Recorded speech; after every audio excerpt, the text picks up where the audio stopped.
Hello दोस्तों, मैं प्रकाश Poddar career foundation में एक बार फिर से आप सभी का स्वागत करता हूं। दोस्तों, आज मैं आप सभी के डिमांड पर आपके बीच लेकर आया हूं एक answer writing session. Answer writing session की डिमांड काफ़ी दिनों से हो रही थी। चूँकि हमारा जेपीएससी का पेड ग्रुप भी चल रहा है, पेड बैच भी चल रहा है, ऑनलाइन बैच। तो वो लोग भी लगातार बोल रहे थे कि सर मुख्य परीक्षा में उत्तर कैसे लिखा जाता है, उस पर कुछ आइडिया दें। इस पर मैं एक स्पेशल वीडियो लेकर आऊँगा दोस्तों, लेकिन आज मैंने एक सैम्पल आंसर लाया है आप सभी के बीच। एक क्वेश्चन है जिसका आंसर मैंने लिखा था, तो मैंने सोचा कि आप सभी के बीच इसे प्रस्तुत करूं, रखूं, ताकि आप कुछ आइडिया ले सकें। ठीक है, तो उत्तर लेखन किस तरह से किया जाता है उस पर हम लोग चर्चा बाद में करेंगे। पहले एक आंसर मैं आप सभी के बीच रखना चाहता हूँ। ठीक है। अच्छा, एक चीज़ इंपॉर्टेंट है दोस्तों, आपका जेपीएससी या किसी भी पीसीएस या आईएएस एग्जाम में सफलता के लिए सबसे ज़्यादा इंपॉर्टेंट आपका उत्तर लेखन होता है। और ये उत्तर लेखन तभी डेवलप होता है जब आप लगातार प्रैक्टिस करें। केवल पढ़ने से ये डेवलप नहीं होता दोस्तों, कभी नहीं हो सकता पढ़ने से। पढ़ने से आपको नॉलेज भले होगा, लेकिन आप उत्तर लेखन की शैली तभी डेवलप कर पाएंगे जब आप लगातार उत्तर को लिखेंगे, आप उसमें करंट के घटनाओं को लिंक करेंगे, तब एक आप अच्छा आंसर लिख सकते हैं दोस्तों। ठीक है, तो ऐसे कई सेशन मैं लाऊंगा जिसमें आपको बताता रहूंगा कि किस प्रकार से आप उत्तर लिख सकते हैं किसी क्वेश्चन का, है ना। लेकिन मैं आप सभी को बता दूं कि हमारा जेपीएससी का, अगर आप पेड बैच से जुड़ना चाहते हैं, जेपीएससी का हमारा ऑनलाइन बैच चल रहा है, उससे अगर आप जुड़ना चाहते हैं तो डिस्क्रिप्शन में नंबर दिया हुआ, उस नंबर पर संपर्क कर लें। नंबर हमारा है 7070802888। एक बार फिर से बोल रहा हूँ, 7070802888 नंबर है। इस नंबर पे आप संपर्क करें और आप जानकारी प्राप्त कर सकते हैं, चूँकि हमारी लगातार 1 महीने से जेपीएससी की बैच चल रही है ऑनलाइन में। ठीक है, चलिए अब हम लोग बात कर रहे हैं इस क्वेश्चन पर। ये क्वेश्चन यहाँ दिया है दोस्तों, एक देश एक चुनाव हमारे देश के लोकतंत्र को कैसे प्रभावित करेगा, इस विषय के पक्ष और विपक्ष में तर्क देते हुए चर्चा करें तथा अपनी राय दें। देखिए, ये जो सवाल है हमारे जेपीएससी के मुख्य परीक्षा को अगर देखें, तो जेपीएससी का मुख्य परीक्षा का जो जीएस पेपर 2 है, जहाँ पे इंडियन पॉलिटी एंड गवर्नेंस पूछा जाता है, उस पेपर का ये सवाल है। ठीक है, ये एक सैम्पल पेपर है, मैंने उससे सवाल नहीं लिया है, एक सैम्पल पेपर, इस तरह के प्रश्न पूछे जाते हैं। तो एक देश एक चुनाव हमारा काफ़ी समय से चर्चा में है, जब से नरेंद्र मोदी आए हैं तब से एक देश एक चुनाव चर्चा में रहा है। तो उसी पर एक प्रश्न है कि एक देश एक चुनाव, ठीक है ना, वर्ड को समझिए, एक देश एक चुनाव हमारे देश के लोकतंत्र को कैसे प्रभावित करेगा, इस विषय के पक्ष में और विपक्ष में तर्क देना है कि अगर एक देश एक चुनाव होगा तो उसके उसके क्या फ़ायदे होंगे और उसके क्या नुकसान होंगे, उस पर चर्चा करना है। ठीक है, और अपनी राय देनी है इस पर। देखिए, इसमें जो मैंने लिखने की कोशिश की है, देखिए कोई भी उत्तर का 3 भाग होता है। पहला जो भाग होता है वो उसका इंट्रोडक्शन होता है और उसका भूमिका होता है। ठीक है, उस भूमिका में आप एक इंट्रोडक्शन दे सकते हैं क्वेश्चन के बारे में जो आप लिखने जा रहे हैं। दूसरा जो भाग होता है सबसे इंपॉर्टेंट पार्ट होता है, जिसमें आप मुख्य आंसर को लिखते हैं। ठीक है, जो पूछा जा रहा है उसको आप दूसरे भाग में लिखते हैं। और तीसरा जो पार्ट होता है आंसर का, उसमें आप एक निष्कर्ष निकालते हैं पूरे क्वेश्चन को जो आपने लिखा है, या पूरी जो क्वेश्चन में जो बातें पूछी गई है उस पर एक कंक्लूजन आप निकालते हैं। ये तीसरा पार्ट होता है। किसी भी उत्तर को लिखने के लिए इन 3 पार्ट्स को फॉलो किया जाता है। तो इसमें जो मैंने लिया है दोस्तों, किसी भी लोकतांत्रिक देश में, इंट्रोडक्शन जो मैंने लिया है, किसी भी लोकतांत्रिक देश में चुनाव देश की जनता की सबसे बड़ी ताकत होती है। ठीक है, जिसके आधार पर जनता यह तय करती है कि देश में अथवा राज्यों में सरकार किस दल की बनेगी। ठीक है, देश में 1952, 57, 62 तथा 67 में लोकसभा व विधानसभा के चुनाव एक साथ हुए थे। ठीक है, ये जानकारी होनी चाहिए। आप ये इंक्लूड कैसे करेंगे? देखिए, जब ये पूछ रहा है एक चुनाव एक साथ, एक पूरे चुनाव लोकसभा और विधानसभा के बारे में पूछा जा रहा है, तो आपको पता होनी चाहिए दोस्तों कि 1952, 1957, 1962, 1967 में लोकसभा और विधानसभा के चुनाव एक साथ हुए थे। मगर उसके बाद से गठबंधन सरकार का दौर आया, सरकारें बीच में गिर जाती थी, है ना, और सरकारें बीच में गिर जाने की वजह से चुनाव अलग अलग समय में होने लगा। ये ऑटोमेटिक हो गया ऐसा।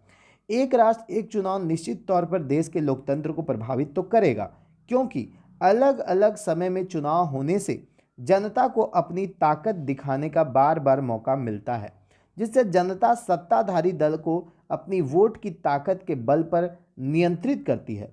एक साथ चुनाव कराए जाने से जनता की 5 वर्ष तक एक ही सरकार को सहना होगा, चाहे वह अच्छा कार्य कर रही हो या नहीं। मान लीजिए दोस्तों, इसको समझना ये है कि आपने केंद्र में सरकार चुना, ठीक है, और केंद्र में जिस दल को आपने चुना है उसकी सरकार बन चुकी है, वो अच्छा काम नहीं कर रही है, आप संतुष्ट नहीं हैं, तो आप उस केंद्र के दल को, आप अगर बीच में राज्य का चुनाव होता है, राज्य विधानसभा का चुनाव, तो उस केंद्र के दल को आप आईना दिखा सकते हैं। राज्य चुनाव में आप उसे हरा सकते हैं, एक आईना दिखा सकते हैं, तो वो शायद इस बात के लिए तैयार हो जाएगी कि मेरे जो काम है उससे जनता खुश नहीं है, ठीक है। तो इसलिए बीच में भी जो चुनाव होती रहती है, समसामयिक चुनाव ही होते रहती हैं, इससे कहीं ना कहीं तो जनता को इस बात का फायदा होता है। एक साथ चुनाव कराए जाने के पक्ष में निम्नलिखित तर्क दिए जा सकते हैं। अब देखिए, ये मैंने इंट्रोडक्शन दिया अब तक, अब यहाँ पर मैं पक्ष और विपक्ष में तर्क दे रहा हूँ। एक साथ चुनाव कराए जाने के पक्ष में निम्नलिखित तर्क दिए जा सकते हैं। बार बार चुनाव कराने से सरकारी राजस्व पर भार बढ़ता है, ठीक है। एक साथ चुनाव कराने से सरकारी राजस्व की बचत होगी, पहला पॉइंट ये हो गया।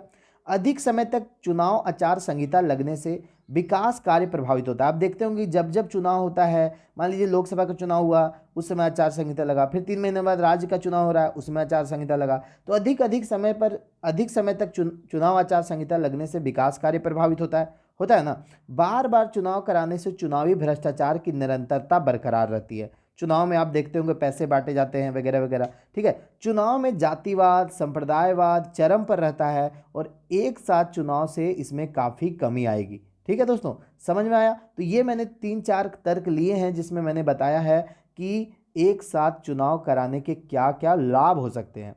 अब यहाँ पर एक साथ चुनाव कराने के विपक्ष में तर्क, यानी क्या नुकसान होगा। आज के दौर में गठबंधन की सरकारें बनती रहती है और राज्यों के बीच सरकारों के गिरने की संभावना अधिक रहती है, ठीक है। आज के दौर में गठबंधन की सरकारें बनती रहती है और राज्यों के बीच में सरकार गिरने की संभावना अधिक रहती है, ठीक है। तो ये एक नुकसान हो गया। संविधान के अनुसार लोकतंत्र का महत्व चुनावी खर्चों से कहीं अधिक है, बिल्कुल। संविधान का महत्व लोकतंत्र का, चुनाव में जो खर्च हो रहा है उससे ज़्यादा इंपॉर्टेंट लोकतंत्र है दोस्तों, ठीक है। इसलिए बार बार मौका मिलते रहना चाहिए चुनाव का। संविधान के कई बड़े ऐसे संशोधन करने पड़ेंगे जिससे विधानसभा का कार्यकाल तथा राष्ट्रपति शासन जैसे विषयों में संशोधन करना होगा, समझे। जैसे कि संविधान में कई ऐसे एक साथ चुनाव कराने के लिए संविधान में बहुत सारे संशोधन करने पड़ेंगे, ये एक विपक्ष में तर्क है, ठीक है, जिससे विधानसभा का कार्यकाल और राष्ट्रपति शासन जैसे विषयों पर संशोधन करना होगा। राष्ट्रीय मुद्दे तथा क्षेत्रीय मुद्दे अलग अलग होते हैं। एक साथ चुनाव कराने से राष्ट्रीय मुद्दों का क्षेत्रीय मुद्दों पर हावी होना ये स्वाभाविक है। अब देखते हैं राष्ट्रीय मुद्दे, जब लोकसभा का चुनाव होता है उस समय राष्ट्रीय मुद्दे काम आते हैं, ठीक है, उस समय हम राष्ट्रीय मुद्दों पर वोटिंग करते हैं। लेकिन जब विधानसभा का चुनाव आता है तो उस समय हम लोग स्थानीय मुद्दों को देखते हैं। तो जब भी एक साथ चुनाव होगा तो इसके विपक्ष में यह भी तर्क दिया जा सकता है कि एक साथ चुनाव होने से जो राष्ट्रीय मुद्दे होंगे वो स्थानीय और क्षेत्रीय मुद्दों पर हावी हो जाएंगे, ठीक है। तो ये एक विपक्ष में तर्क हो सकता है। अब इसमें कंक्लूजन ये निकलता है दोस्तों कि एक राष्ट्र एक चुनाव राष्ट्रीय चर्चा का विषय है। इस पर सभी राजनीतिक दलों को, सरकारी संस्थाओं तथा देश की जनता को गंभीर चर्चा करना होगा। भारत जैसी विविधतावादी बहुराजनीतिक दल और सरकारों के अस्थिरता के वर्तमान परिप्रेक्ष्य में एक राष्ट्र एक चुनाव की संभावना बहुत कम ही नजर आती है। फिर भी यदि यह विषय राष्ट्रीय चर्चा में आया है, इसलिए इस पर किसी निष्कर्ष पर पहुंचना जरूरी है। देखिए किस तरह का आंसर लिखा गया है, ये मैंने खुद से लिखा है दोस्तों। आप सभी को अगर ये पसंद आया, सेटिस्फेक्शन मिला, तो आप हमें कमेंट बॉक्स पे ज़रूर कमेंट करें। इस तरह का सेशन मैं बीच बीच में लाऊंगा, उत्तर मैं लिखता रहता हूँ। यूपीएससी के लिए मैं आंसर लिखता हूँ, जिसके लिए मेरे पास आंसर रहते हैं इस तरह के, तो मैं आपसे भी कुछ प्रस्तुत करता रहूँगा इस तरह के उत्तर। तो आप लोगों को अगर ये पसंद आया तो प्लीज़ वीडियो को लाइक करें और जो लोग नए हैं चैनल को सब्सक्राइब कर दें दोस्तों, ठीक है।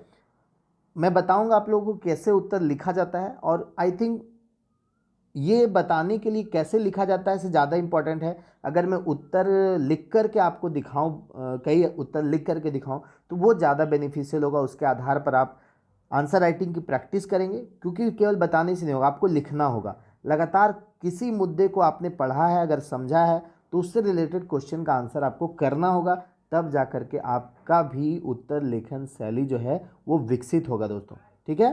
चलिए तो आज के लिए इतना ही, फिर हम लोग नेक्स्ट सेशन में मिलते हैं, तब तक के लिए गुड बाय, धन्यवाद। जेपीएससी के लिए हमारा बैच चल रहा है, तो आप बैच से जुड़ना चाहते हैं तो हमारे नंबर 802888 पर कांटेक्ट कर सकते हैं दोस्तों। ठीक है, गुड बाय।